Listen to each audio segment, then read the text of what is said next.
Gimana sih cara ngapus dosa gibah yang udah kita lakuin kepada orang lain tanpa orang lain itu mengetahuinya? Kita harus bertobat sama Allah, dan kita juga harus memperbaiki nama baik orang yang kita gibahi.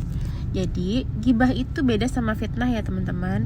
Gibah itu memang ada pada orang tersebut, tapi orang tersebut tidak suka kalau hal tersebut dibicarakan. Misalnya memang dia misalnya nggak naik kelas, memang dia aslinya faktanya tidak naik kelas, tapi ketika itu dia tidak senang dibicarakan, maka kita sudah berdosa kepada dia. Dan sedangkan kalau fitnah adalah apa yang tidak ada pada orang tersebut. Kita bilang kemarin dia mencuri, padahal dia tidak mencuri, itu adalah fitnah. Tingkatannya lebih besar daripada gibah, tapi dua-duanya tetap zolim kepada orang lain, tetap berdosa kepada orang lain. Gimana sih supaya kita bisa menghapus hal tersebut?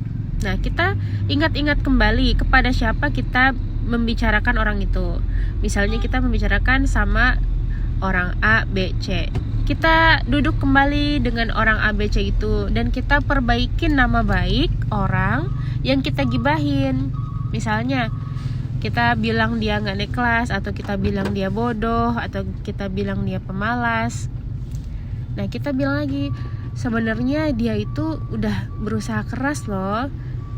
Pokoknya apapun bisa kita lakukan, bisa kita katakan untuk memperbaiki nama orang tersebut. Ketika nama tersebut sudah baik, kita tidak perlu membicarakan dosa itu kepada orang yang bersangkutan. Yang jelas nama dia sudah kembali baik di masyarakat.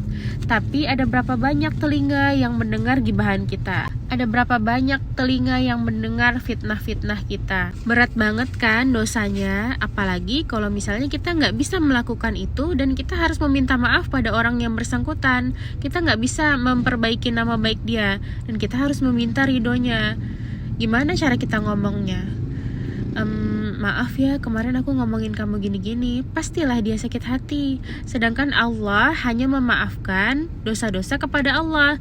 Sedangkan dosa kepada manusia, sesama manusia, seperti dosa hutang, dosa gibah, dosa fitnah, itu akan berkaitan dengan manusia tersebut, dan tergantung keridhaan orang yang kita zolimin itu.